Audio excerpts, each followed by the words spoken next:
जय हिंद साथियों। तो चलिए आज के इस वीडियो में हम जो है आपके लिए बायोलॉजी का कुछ क्वेश्चन लेके आए हैं इम्पोर्टेंट, जो कि पादप पोषण और जंतु पोषण से संबंधित है। तो इस वीडियो को आप पूरा देखिएगा, आपको इस वीडियो से बहुत कुछ जो है सीखने के लिए मिलेगा और बहुत ही ज़्यादा मज़ेदार होने वाला है ये वीडियो। तो वीडियो को शुरू से लेकर लास्ट तक बिना स्किप किए देखिए। तो चलिए शुरुआत करते हैं इस वीडियो को। यदि चैनल पे आप नए आए हैं तो सब्सक्राइब करके जो है बेल आइकन को ऑन कर लीजिएगा और इस वीडियो को लाइक कर दीजिएगा और इस वीडियो को जो है साथ ही अपने दोस्तों के साथ शेयर भी कर दीजिएगा। तो चलिए शुरुआत करते हैं आज की इस क्लास को। आपके सामने जो है यहाँ पे फर्स्ट क्वेश्चन है कि मनुष्य में कितने प्रकार के दांत पाए जाते हैं।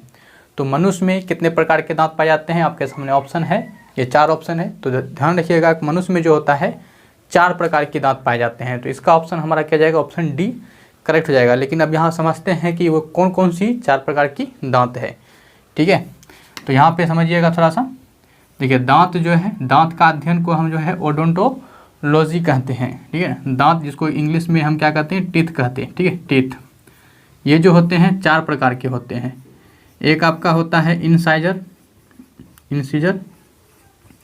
इसी को जो है हिंदी में हम कृतक दांत कहते हैं, जिसका जो मेन फंक्शन होता है वो क्या होता है, किसी भी चीज़ को काटना। जैसे भोजन हो गया, भोजन को काटना जो है इसका इंसीजर दांत का ये मुख्य काम होता है, भोजन को काटना। ठीक है, और दूसरा जो हमारे पास होता है वो आपका क्या होता है, कैनाइन होता है, कैनाइन। तो कैनाइन दांत होता है जिसको कि हम हिंदी में रदनक कहते हैं। इस दांत का मुख्य काम क्या होता है कि जो भोजन होता है तो भोजन को चीर फाड़ करना जो होता है इसका मेन काम होता है। यानी कि चीर फाड़ आप कह सकते हैं, चीरना फाड़ना। ठीक है, चीर फाड़।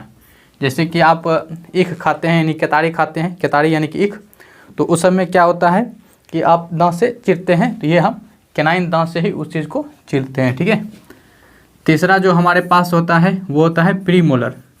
ठीक है, कौन सा दांत, प्रीमोलर होता है, प्रीमोलर। प्रीमोलर को जो है हिंदी में अग्र चवर्णक कहा जाता है, अग्र चवर्णक। अग्र चवर्णक का जो मेन काम होता है वो भोजन को चबाना होता है, चबाना। ठीक है, क्या होता है, भोजन को चबाना।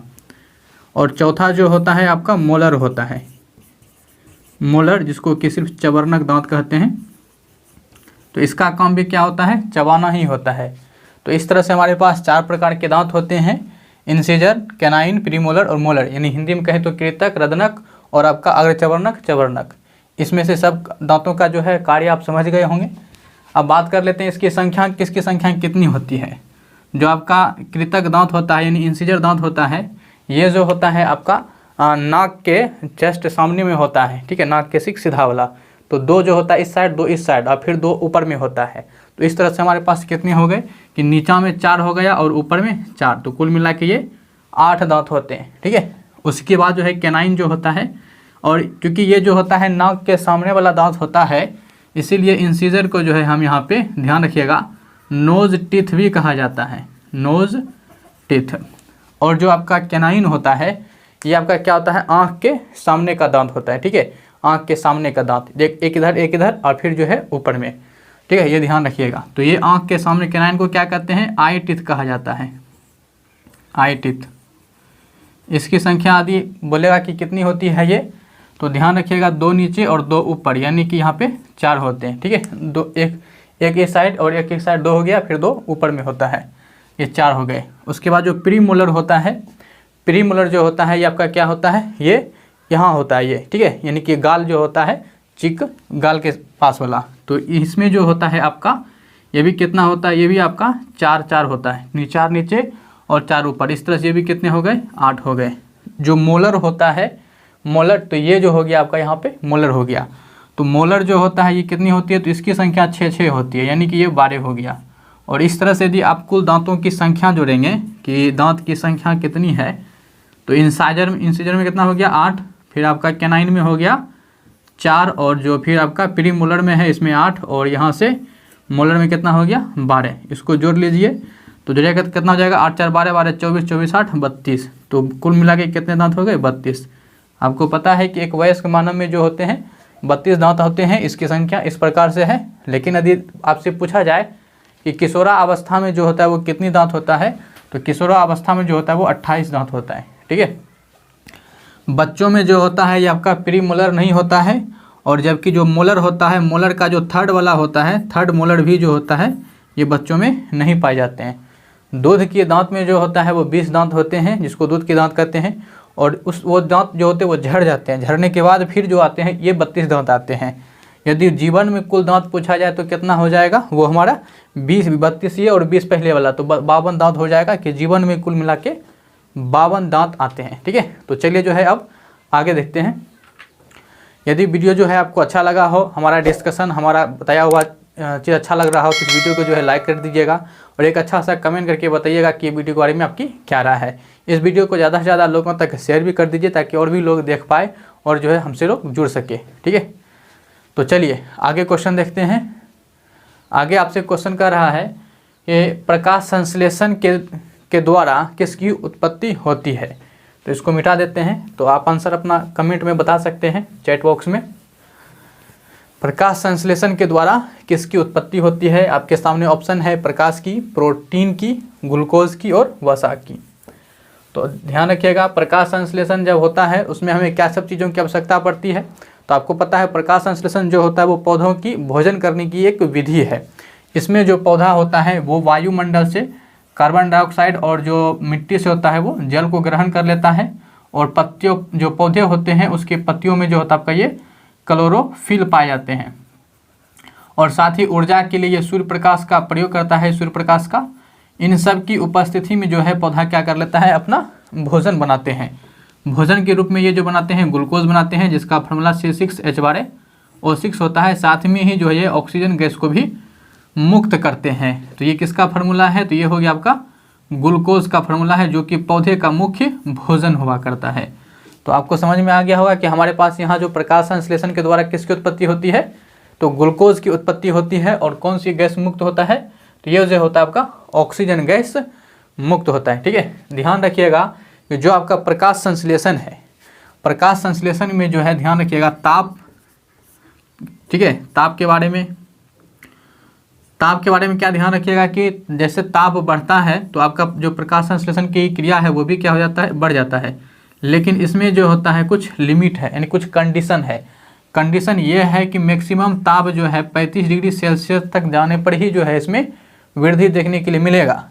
लेकिन 35 डिग्री से जैसे ही ताप जो है ऊपर हो जाएगा, प्रकाश संश्लेषण की क्रिया जो है वो घटने लगेगा, और 35 से जैसे जैसे ऊपर जाएगा घटने लगेगा, और 40 डिग्री सेल्सियस तक जैसे ही पहुंचेगा प्रकाश संश्लेषण की क्रिया जो है यहाँ पर आके रुक जाएगी। ठीक है, तो ये आप ध्यान रखेंगे। और प्रकाश संश्लेषण जो होती है सबसे अधिक वो किस रंग में होती है, ये ध्यान रखिएगा। 3 ही रंग में जो होती है, प्रकाश के 3 ही रंग में प्रकाश संश्लेषण की क्रिया संपन्न होती है। वो 3 रंग कौन कौन सा है, तो सबसे अधिक जो प्रकाश संश्लेषण होती है वो लाल रंग में होती है। उसके बाद जो है प्रकाश संश्लेषण की क्रिया सबसे तेज जो है नीली रंग में होती है, नीली रंग में। और उसके बाद जो होता है आपका सबसे कम जो होता है ये बैगनी में होता है। ठीक है, बैगनी में, यानी कि लाल रंग में जो होता है ये सबसे अधिक हो जाएगा, और बैगनी में क्या होगा, सबसे कम। तो प्रकाश संश्लेषण की क्रिया सबसे कम जो है किस रंग के प्रकाश में होती है, तो बैगनी में। सबसे अधिक किस में होती है, तो लाल रंग में होती है। यही 3 रंग में जो होती है प्रकाश संश्लेषण संभव है। शेष जितना भी रंग रह गया उसमें जो है प्रकाश संश्लेषण नहीं होता है। तो आप ये ध्यान रखेंगे। ठीक है, तो चलिए देखते हैं आगे। आपके सामने क्वेश्चन है, ठीक है, क्वेश्चन आपके सामने है कि अमाशय में कौन सा एंजाइम पाया जाता है। तो जल्दी से इसका जो है आंसर हमें चैट बॉक्स में बताइए कि अमाशय में कौन सा एंजाइम पाया जाता है। आपके सामने ये सब ऑप्शन है। तो चलिए थोड़ा सा जो है यहाँ पे हम जान लेते हैं अमाशय के बारे में। तब तक आप जो अपना कमेंट में चैट बॉक्स में आंसर इसको लिखिए। देखिए अमाशय के बारे में थोड़ा सा जानते हैं। ठीक है, अमाशय, तो अमाशय में क्या होता है, यदि इसका कुछ इस तरह का हम फिगर बना लेते हैं इसका। ठीक है, तो ये हो गया अमाशय का कुछ सिंपल सा एक फिगर हो गया। अमाशय के ध्यान रखिएगा 3 भाग होते हैं, तो इसको हम 3 भाग में बांट लेते हैं। सबसे ऊपर भाग जो होता है वो कार्डियक होता है, बीच वाला भाग कार्डियक, फुंडिक, पाइलोरिक। आप ऐसे करके याद रखिए, कार्डियक, फंडिक, पाइलोरिक। ठीक है, नाम लिख देते हैं हम। ये क्या हो गया आपका, कार्डियक हो गया। ठीक है, कार्डियक। एफ का मतलब क्या हो गया, फुंडिक। ठीक है, फुंडिक हो गया। और पी का मतलब पाइलोरिक। पाइलोरिक हो गया। तो ऐसे करके आप ध्यान रखेंगे। इसके आमाशय के 3 भाग, कार्डियक कुंडिक, पैलोरिक, कार्डियक कुंडिक, पैलोरिक। अब यहाँ पे समझिएगा, जो कार्डियक में होता है ये HCl का जो यहाँ पे स्राव होता है, HCl जो निकलता है वो आपका कार्डियक में निकलता है। HCl यानी कि हाइड्रोक्लोरिक अम्ल निकलता है वहाँ पे। फुंडिक में जो होता है यहाँ पे कांटेनुमा जो है रचना पाई जाती है फुंडिक में। ये कांटेनुमा जो रचना होती है, इस कांटेनुमा रचना को जो है रीजू कहा जाता है। क्या कहते हैं? रीजू। रीजू क्या करता है, जो भोजन होता है ये भोजन को यहाँ पे रोक के रखता है। और आप ये जान लीजिए कि भोजन जो है इसी की सहायता से लगभग 4 घंटा जो है, लगभग 4 घंटा आमाशय में ये आपका भोजन ये रोक के रखने में मदद करता है। ठीक है, तो यही जो होता है क्या होता है, भोजन को रोक के रखता है ताकि भोजन का पाचन जो है वो अच्छी तरीक़ा से हो सके। ठीक है, अब यहाँ पे समझिएगा पाइलोरिक को। पाइलोरिक में जो होता है आपका जो जठर ग्रंथि होती है, जठर ग्रंथि, तो जठर ग्रंथि जो होती है आपका है ना पाइलोरिक में पाई जाती है। इसी जठर ग्रंथि से जो होता है आपका जठर रस निकलता है और इसी में जो होता है आपका यहाँ से यहाँ ले लेते हैं जठर रस को। ठीक है, तो जठर जो आपका होता है आपका जठर ग्रंथि, तो जठर ग्रंथि से क्या निकलता है? जठर रस। इसी में जो है आपका 2 तरह का एंजाइम होते हैं, एक आपका पेप्सिन होता है, पेप्सिन, और दूसरा जो होता है आपका ये रेनिन होता है। ठीक है, ये 2 तरह का एंजाइम होते हैं। तो दोनों क्या करता है आपका प्रोटीन का है ना, जो प्रोटीन होता है उसके पाचन में सहायक होते हैं। तो रेनिन जो होता है ये छोटे बच्चों में पाए जाते हैं। जो छोटे बच्चे दूध पीते हैं उसमें ये मुख्य रूप से ये पाए जाते हैं। तो आप देखे होंगे कि उसी के पचाने में जो होता है ये सहायता करता है। आप देखे होंगे छोटे बच्चे जब कभी बकुरता है, जब दूध पीने के बाद बकुरता है तो उसके मुंह से जो है दही जैसा निकलता है। तो दही जैसा क्यों निकल रहा है? क्योंकि उसके पास क्या था? पचाने के लिए रेनिन था। तो रेनिन ने उस दूध को जो है वो उसमें बदलना चाहा, तो इसीलिए जो है वो दही बन गया है। ठीक है, दूसरी बात हमारे पास जो होता है वो पेप्सिन होता है, जिसके ऊपर कि अभी जो आपसे क्वेश्चन पूछा गया वो पेप्सिन के बारे में पूछा गया। तो देखिए पेप्सिन के बारे में ध्यान रखिएगा। पेप्सिन क्या करता है, जो प्रोटीन होता है, प्रोटीन को ये जो है आपका पेप्टोन में बदल देता है। किसमें? पेप्टोन में। तो ध्यान रखिएगा सब, यहाँ पे पहली बार जो है ना, फर्स्ट टाइम यहाँ पे क्या हो रहा है, प्रोटीन का पाचन होता है। तो आपसे ये भी पूछा जा सकता है कि प्रोटीन का पाचन कहाँ पे है ना सबसे पहले होता है। तो ध्यान रखिएगा अमाशय में सबसे पहले होता है। ठीक है, अमाशय में यहाँ पे सबसे पहले क्या हो रहा है, प्रोटीन का पाचन कर रहा है। और इसके पाचन में कौन सहायता कर रहा है? तो पेप्सिन नामक एंजाइम। ठीक है, मुख गुहा में जो होता है वहाँ पे आपका स्टार्च यानी कार्बोहाइड्रेट का पाचन हो जाता है। ठीक है, तो आशा करता हूँ ये आपको जो है समझ में आ गया होगा। और इसका हमारा जो आंसर बनेगा इस क्वेश्चन का वो क्या बन जाएगा? ऑप्शन डी बन जाएगा। ठीक है, कि पेप्सिन अमाशय में कौन सा एंजाइम पाए जाते हैं? पेप्सिन। पेप्सिन के साथ साथ कौन सा एक होता है? ये रेनिन होते हैं। ठीक है, चलिए आगे क्वेश्चन देखिए। आपके सामने जो है आगे क्वेश्चन है कि हरित लवक के अंदर झिल्लियों से बनी नलियों को क्या कहते हैं? तो आपके सामने ऑप्शन है, तब तक आप जो है इसका आंसर जो है कमेंट कीजिए। कमेंट में जो है अपना आंसर आप देते चलिएगा। ठीक है, तो यहाँ पे क्या पूछा गया है कि हरित लवक के अंदर झिल्लियों में बनी नलियों को क्या कहते हैं? यानी हरित लवक है, तो हरित लवक के अंदर जो होता है, हरित लवक यानी कि इंग्लिश में इसको क्या बोलते हैं? क्लोरोप्लास्ट। तो चलिए थोड़ा सा हरित लवक जानते हैं, फिर इस क्वेश्चन पे आएंगे और आपका आंसर भी देखेंगे। ठीक है, तो हरित लवक जिसको हम क्या कहते हैं? क्लोरोप्लास्ट कहा जाता है। ठीक है, देखिए आपको क्या पता है, यदि मान लिया जाए ये क्या है आपका? पत्ती है। ठीक है, ये क्या है? पत्ती है। और इसी पत्ती में क्या होता है आपका? क्लोरोप्लास्ट होता है। तो इसको जो है हम बाहर निकाल लिए इस तरह का, ये क्या हो गया हमारा? ये क्लोरोप्लास्ट हो गया। ठीक है, अब इस क्लोरोप्लास्ट में क्या होती है उसको समझिएगा। इसमें जो होता है आपका एक चपटी जो होता है आपका, ये एक वेसिकल्स पाए जाते हैं। ठीक है, ये वेसिकल्स पाए जाते हैं इस तरह से चपटी। तो ये जो चपटी वेसिकल्स पाए जाते हैं, तो इस प्रत्येक चपटी को जो है हम क्या कहते हैं? इस प्रत्येक चपटी को ना कहा जाता है आपका, ध्यान रखिएगा, यहाँ ध्यान रखिए, ये किसकी फिगर है? क्लोरोप्लास्ट की। और इसके अंदर ये हमने क्या फिगर बनाया है?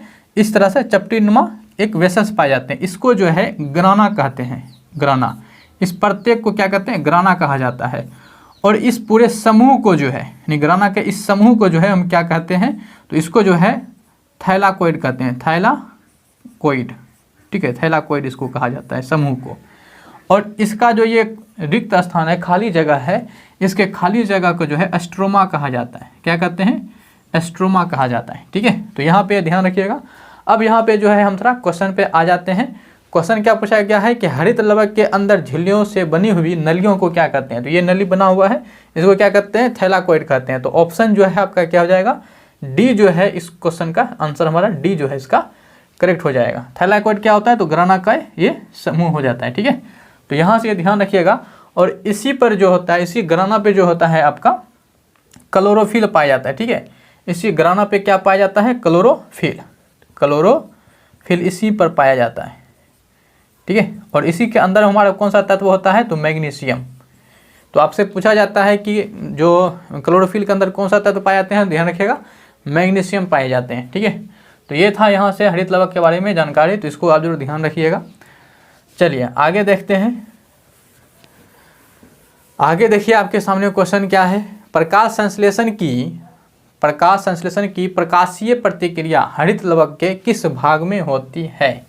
हरित लवक के किस भाग में होती है? इसको कमेंट कीजिए। यहाँ पे क्वेश्चन बड़ा ही अच्छा क्वेश्चन है। ठीक है, तो प्रकाश संश्लेषण की प्रकाशीय प्रतिक्रिया हरित लवक के किस भाग में होती है? आपके सामने ऑप्शन है, देखिए कौन सी यहाँ पे प्रतिक्रिया की बात हो रही है? तो प्रकाशीय प्रतिक्रिया। ठीक है, यानी कि यहाँ पे देखिए प्रकाश संश्लेषण की जो क्रिया होती है वो दो तरह का होती है। एक आपका प्रकाशीय क्रिया होती है और एक आपका आता है अप्रकाशीय क्रिया, यानी कि जो हिल रिएक्शन जिसको बोलते हैं, और एक आपका डार्क रिएक्शन होता है। तो यहाँ पे जो है आपके पास हिल रिएक्शन यानी कि लाइट रिएक्शन के बारे में पूछा गया है। तो ये क्रिया कहाँ होती है? तो ये क्रिया जो आपका होता है ये ग्राना में होती है। कहाँ होती है? ग्राना में। ठीक है, तो ग्राना जो है इसका करेक्ट आंसर हो जाएगा। अभी आपको तुरंत बताए थे ग्राना क्या होता है। ये हरित लवक है, इसमें जो होता है चपटी चपटी वेसिकल्स पाए जाते हैं। इसी वेसिकल्स को जो है ग्राना कहते हैं। इसी पे क्या होता है? प्रकाश संश्लेषण की क्रिया होती है। जो प्रकाश पड़ता है वो इसी पे पड़ता है, क्योंकि इसी पे क्या होता है? आपका क्लोरोफिल पाए जाते हैं। ठीक है, तो क्लोरोफिल जो होता है इसी पे पाया जाता है, इसीलिए प्रकाश संश्लेषण पे इसी ग्राना पे होती है। और ग्राना के इस समूह को क्या कहते हैं? थैलेकोइड कहते हैं। और खाली जगह को क्या कहते हैं? तो एस्ट्रोमा कहा जाता है। ठीक है, तो इसका आंसर हमारा क्या बनेगा? ऑप्शन जो है इसका हमारा ए जो है ना, ए जो है यहाँ पे क्या बनेगा? इसका ए करेक्ट आंसर बनेगा। ठीक है, तो चलिए आगे देखते हैं। आशा करते हैं आप समझ में आ गया होगा और आप जो है वीडियो को लाइक जरूर कर रहे होंगे। चलिए आगे देख लेते हैं।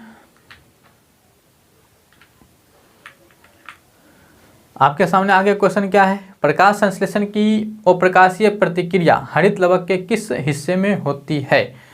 अब यहाँ पे जो है अप्रकाशीय प्रतिक्रिया आ गया। ठीक है, यानी कि डार्क रिएक्शन के बारे में पूछा जा रहा है। देखिए प्रकाश संश्लेषण के जो डार्क रिएक्शन होता है वो आपका यहाँ जो बनाए थे अभी एस्ट्रोमा। ठीक है, यहाँ पे आपका क्या हो गया? ये आपका ग्राना हो गया, ग्राना के थैलाकोइड हो गया, और ये खाली जगह को क्या बोले थे? एस्ट्रोमा। तो इसी एस्ट्रोमा में जो होता है आपका क्या होता है? वो प्रकाशीय प्रतिक्रिया होती है। तो ऑप्शन जो है हमारा एस्ट्रोमा, यानी कि ऑप्शन इसका क्या हो जाएगा? बी जो है हमारा यहाँ पे करेक्ट आंसर बनेगा। ठीक है ना। चलिए आगे यहाँ पे क्वेश्चन है, बहुत ही अच्छा क्वेश्चन है। देखिएगा आपको जो है लग रहा होगा क्वेश्चन थोड़ा सा हार्ड, लेकिन यहाँ पे इस हार्ड क्वेश्चन को आप समझ लीजिएगा तो आपके लिए इजी हो जाएगा, और हार्ड क्वेश्चन भी जो है आप समझ जाइएगा तो फिर जो है इजी क्वेश्चन तो सभी कर लेते हैं ना। तो यहाँ पे देखिए क्वेश्चन क्या कहा गया है कि प्रकाश संश्लेषण की अंध प्रतिक्रिया कब होती है?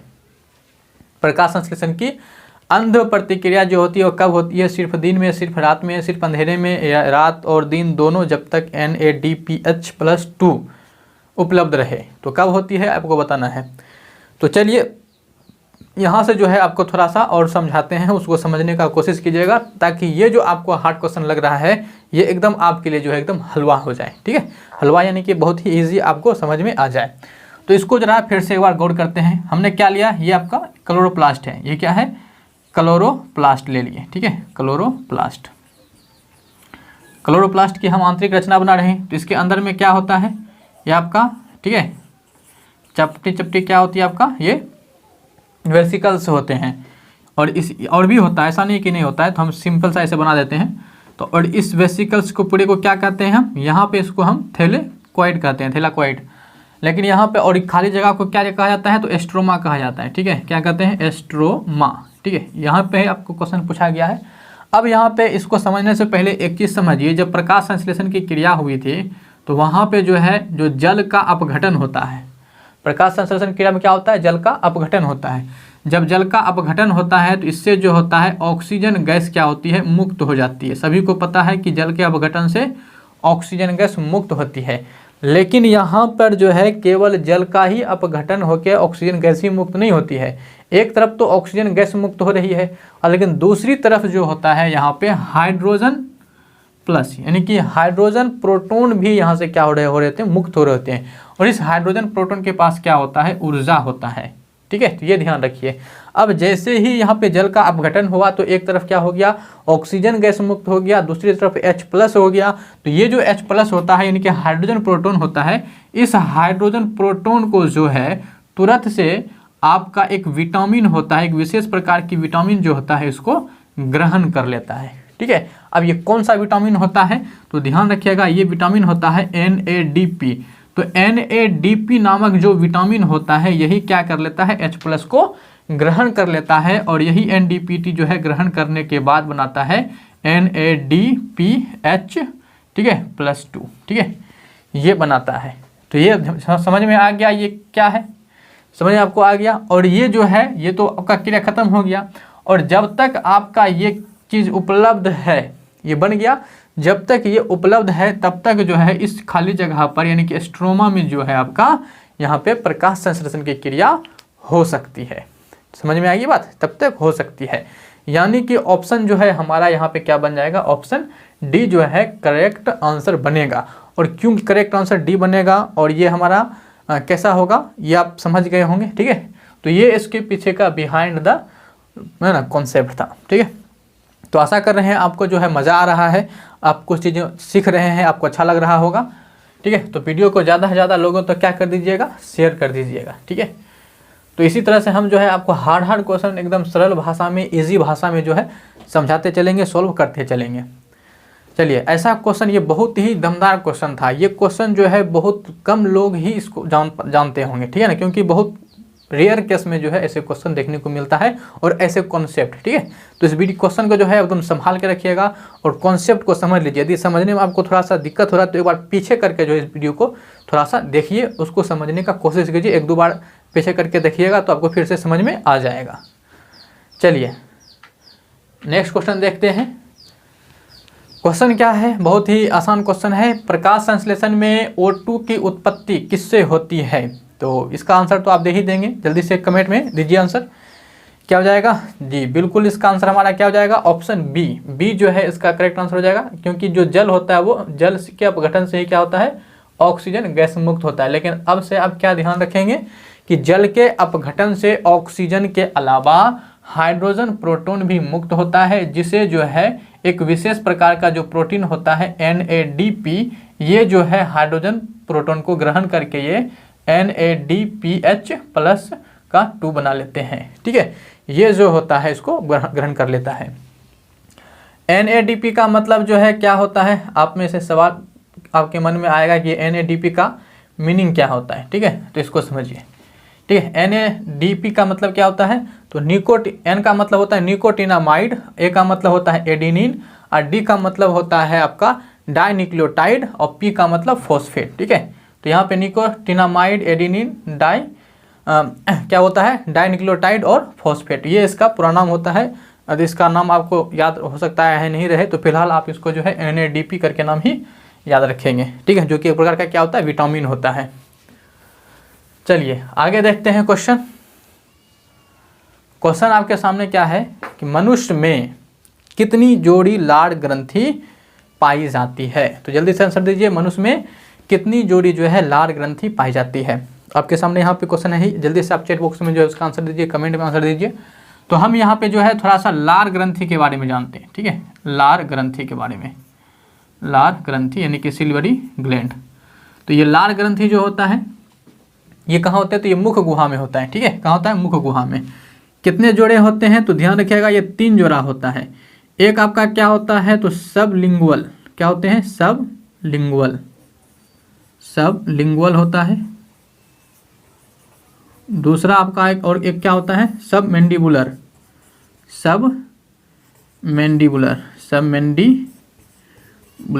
ठीक है ये। और तीसरा होता है आपका पैरोटिड ग्रंथि, ठीक ठीक है। तो ये होता है, ये 3 जोड़ी में क्या होता है आपका ग्रंथि होता है। ध्यान रखिएगा, ये जो आपका पैरोटिड ग्रंथि है, ये पैरोटिड ग्रंथि है, ये जब आपका विषाणु से संक्रमित हो जाता है, किसी विषाणु से क्या होता है ये संक्रमित हो जाता है, तब जाके जो गाल होता है वो आपका ये है ना, ये कहते हैं कि पैरोटिड ग्रंथि जो है ये संक्रमित हो गया, यानी कि सूज गया, तब गाल जो है सूज जाता है, जिसको हम क्या कहते हैं गलसुआ कहते हैं। क्या? गलसुआ। तो गलसुआ आप सुने होंगे किस क्यों होता है, तो पैरोटिड ग्रंथि में सूजन हो जाने के कारण जो होता है आपका ये गलसुआ होता है। ठीक है। तो यहाँ से जो है आप इसके बारे में ध्यान रखेंगे कि लाल ग्रंथि में जो होते हैं ये 3 जोड़ी ग्रंथि होती है, सबलिंगुअल, सबमैंडिबुलर और पैरोटिड ग्रंथि होते हैं। ठीक है ना। चलिए, आशा कर रहे हैं कि आपको समझ में आ रहा होगा। आगे देखते हैं क्वेश्चन को, और भी क्वेश्चन है। चलिए, क्वेश्चन आपके सामने क्या कह रहा है कि प्रोटीन का अंततः अमीनो अम्ल में रूपांतरण कौन करता है, यानी कि अंततः जो है प्रोटीन को अमीनो अम्ल में कौन बदलता है। देखिए, प्रोटीन जो होता है ना, इसका पाचन बहुत ही जटिल होता है। डायरेक्ट प्रोटीन पचता नहीं है, इसको कई सारे हिस्सों में, कई बार जो है इसको अलग अलग हिस्सों में पहले तोड़ा जाता है, उसके बाद एमिनो एसिड में बदलता है, तब जाके इसका है ना लगभग अच्छा से पाचन हो पाता है। ठीक है। तो यहाँ पे ज़रा समझिएगा कौन हो पाएगा।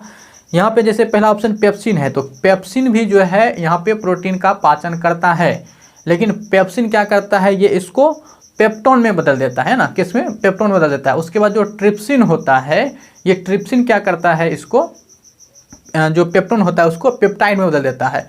और यहाँ से उसके बाद इरेप्सिन आता है, तो इरेप्सिन क्या करता है, इसी पेप्टाइड को जो होता है आपका बदल देता है एमिनो एसिड में। ठीक है। तो यहाँ पे जो हमारे पास क्वेश्चन हो जाएगा, एमिनो एसिड में कौन बदलता है, तो हमारे पास क्या हो जाएगा, पेप्सिन और ट्रिप्सिन तो होगा नहीं, काइमोट्रिसिन और एक्सोपेप्टाइडेज। तो एक्सोपेप्टाइडाइज जो है, इसका आंसर ऑप्शन हमारा क्या हो जाएगा, डी हो जाएगा। ठीक है। क्या हो जाएगा, डी। ठीक है। अब यहाँ से थोड़ा सा आप समझिए, समझना क्या है उसको यहाँ पे समझिए। प्रोटीन का पाचन है ना, किसका पाचन, प्रोटीन के पाचन का प्रोसेस समझिए। पहले क्या होता है, प्रोटीन होता है, पहले प्रोटीन होता है।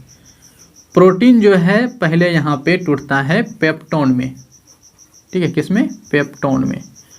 और ये पेप्टोन जो है इसके बाद टूटता है पेप्टाइड में, पेप्टाइड में। ठीक है, पेप्टाइड समझ जाइएगा, पेप्टाइड में। और ये पेप्टाइड फिर टूटता है एमिनो एसिड में, एमिनो एसिड।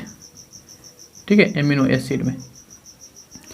प्रोटीन को पेप्टोन में कौन तोड़ता है, तो ये तोड़ता है आपको कौन, तो ध्यान रखिएगा, पेप्सिन। कौन तोड़ता है, पेप्सिन तोड़ता है। और ये क्रिया कहाँ पे होती है, तो ये होता है आपका अमाशय में। अमाशय में, जब अभी बताए थे अमाशय में होता है। ठीक है।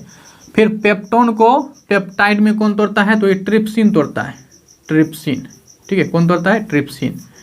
और ये क्रिया कहाँ होती है, तो ये जो होती है आपका डेडुनम में होती है। किस में होती है, डेडुनम में। ठीक है। और जो डेडुनम यानी छोटी आंत का हिस्सा है, और पेप्टाइड को फिर एमिनो एसिड में ये आपका कहाँ टूटता है, तो ये जो है आपका यहाँ पे इसको कौन तोड़ता है, तो इरेप्सिन, इरेप्सिन। तो इरेप्सिन जो है इसको यहाँ पे किसमें बदल देता है, एमिनो एसिड में। तो इस तरह से प्रोटीन का क्या होता है, पूर्ण रूप से पाचन हो पाता है। ठीक है ना। तो ये ध्यान रखिएगा, एक्सोपेप्टाइडाइज क्या हो जाएगा, इसका हमारा आंसर हो जाएगा। ठीक है। चलिए, तो यहाँ पे जो है हमारा ऑप्शन डी बन जाएगा। तो इस आगे क्वेश्चन देखिए क्या है कि प्रकृति में ऑक्सीजन का संतुलन कैसे बना रहता है। ठीक है। तो प्रकृति में जो ऑक्सीजन का संतुलन होता है वो प्रकाश संश्लेषण के द्वारा बना होता है। तो ऑप्शन जो है हमारा यहाँ क्या हो जाएगा, बी जो है इसका करेक्ट आंसर हो जाएगा, प्रकाश संश्लेषण। प्रकाश संश्लेषण के बारे में आपको पूरा चीज़ समझा चुके हैं। ठीक है। दूसरा क्वेश्चन क्या है कि कवकों में किस प्रकार का पोषण पाया जाता है। तो जो कवक होता है इसमें किस प्रकार का पोषण होता है, तो आपके सामने ऑप्शन क्या सब है, स्वयं पोषण, स्वयं पोषण तो नहीं होगा, ना ही प्रकाश संश्लेषण होगा। तो अवशोषक श्वसन जो होता है आपका कवक में पाया जाता है। कवक जिसको कि आप फंगस के नाम से भी जानते हैं। ठीक है। तो इसका ऑप्शन क्या हो जाएगा, हमारा सी जो है इसका आंसर करेक्ट हो जाएगा। चलिए आगे क्वेश्चन देखिए। आगे क्वेश्चन क्या कर रहा है कि शिशुओं में दूध के प्रोटीन को थक्का बनाने के लिए कौन सा विशेष एंजाइम पाया जाता है। तो ये क्वेश्चन तो आपको समझा चुके हैं, है ना, कि शिशु में कौन सा होता है, तो रेनिन हो जाएगा। इसका आंसर क्या हो जाएगा, रेनिन जो होता है ये प्रोटीन को यहाँ पे थक्का निजम, उसको पाचन में और थक्का बनाने में ये क्या करता है, सहायक होता है। आपको बताए थे कि जो बच्चा लोग पीता है, शिशु लोग जो पीते हैं दूध, उसके बाद वो जब मुंह से बकुड़ता है तो है ना कुछ फटाफटा दूध से निकलता है, यानी कि एक दही के जैसा निकलता है। तो वो कौन सा एंजाइम इस पे प्रतिक्रिया करता है, तो वो रेनिन ही करता है, ठीक है। जबकि जो बड़े में होते हैं, हम लोगों में जैसे वयस्क हो गए, तो उसमें क्या होगा, पेप्सिन पाया जाएगा, जो प्रोटीन को क्या करता है आपका, ये पेप्टोन में बदलता है, ठीक है। ट्रिप्सिन के बारे में ही बता ही चुके हैं। ट्रिप्सिन क्या करता है, इस जो आपका प्रोटीन को बदला पेप्टोन में, इस पेप्टोन को वो पेप्टाइड में बदलता है, कौन, ट्रिप्सिन, ठीक है। नेक्स्ट क्वेश्चन की तरफ चलते हैं। इनमें से कौन सा पौधा कीटभक्षी है? तो कौन सा पौधा कीटभक्षी है, ऑप्शन के हिसाब से आप जल्दी से बताइए। तो इसमें जैसे कि पहला ऑप्शन है नेपथेंसिस, ये भी आपका, और दूसरा है आपका डिस्किडिया, और तीसरा क्या है, यूट्रिकुलेरिया, और चौथा ऑप्शन है इनमें से सभी। तो इसका आंसर क्या हो जाएगा, इनमें से जितना भी ऑप्शन आपको दिख रहा है सबका सब कीटभक्षी पौधा ही है, ठीक है। कीटभक्षी पौधा, कीटभक्षी पौधा का मतलब क्या होगा कि ये जो आपका पादप है ये कीटों को खाते हैं। जैसे कि इसके ऊपर कीट आता है, ये क्या करता है, जैसे कीट आता है वो कीट को क्या करता है, पकड़ लेता है, उसी को जो है ये धीरे धीरे है ना खत्म हो जाता है, उसी के अंदर से जो मटेरियल निकलता है उसको वो खा जाता है, वही उसका पोषण बन जाता है। चलिए आगे क्वेश्चन देखिए। प्रकाश संश्लेषण में किन पदार्थों की उत्पत्ति होती है? तो ये भी आपको बता चुके हैं कि प्रकाश संश्लेषण में जो होती है ये ग्लूकोज की उत्पत्ति होती है, ठीक है, और ऑक्सीजन की भी उत्पत्ति होती है। तो यहाँ पे जो क्वेश्चन दिया हुआ है तो ग्लूकोज और ऑक्सीजन की उत्पत्ति हो जाएगा, तो ऑप्शन जो है हमारा डी जो है, ग्लूकोज एवं ऑक्सीजन दोनों, तो ऑप्शन जो है हमारा डी क्या हो जाएगा यहाँ पे करेक्ट आंसर बनेगा, ठीक है। ग्लूकोज का फार्मूला जो है आपको बता दिए थे, यदि आपको याद है तो जल्दी से हमें जो है कमेंट बॉक्स में एकदम ग्लूकोज का फार्मूला जरूर लिख के लास्ट में बता दीजिएगा, ठीक है। ऑक्सीजन गैस के साथ साथ कौन गैस मुक्त होती है? तो यहाँ पे बोले थे हाइड्रोजन प्रोटॉन मुक्त होता है, जो कि एक विशेष प्रकार की जो प्रोटीन जो आपका विटामिन होता है NADP, वो क्या कर लेता है, इसको ग्रहण कर लेता है, ठीक है। तो यहाँ से जो है प्रकाश संश्लेषण से संबंधित जितनी भी डाउट था, जितने भी क्वेश्चन और कॉन्सेप्ट हो सकता था, उसका हमने एडवांस वर्जन जो है आपको बताया। यदि हमारे बताया हुआ आप ध्यान में रख पाते हैं तो जो है आपसे भविष्य में कभी भी प्रकाश संश्लेषण और जो भी जंतु में पोषण और पौधों में पोषण का चैप्टर चल रहा था, इससे क्वेश्चन नहीं छूटेगा, ठीक है। तो फिर भी कोई डाउट यदि क्वेश्चन में रह गया हो तो हमें कमेंट सेक्शन में पूछना बिल्कुल भी मत भूलिएगा, पूछ सकते हैं, उसका रिप्लाई हम जरूर देंगे। तो इस वीडियो को जो है इतना ही रखते हैं, आप लाइक कर दीजिएगा, शेयर कर दीजिएगा, और चैनल पर नए आए हैं तो इसको सब्सक्राइब करने के साथ बेल आइकन ऑन कर दीजिएगा। तो मिलेंगे हम फिर किसी अगली वीडियो में, तब तक के लिए लेते हैं आपसे विदा। जय हिंद।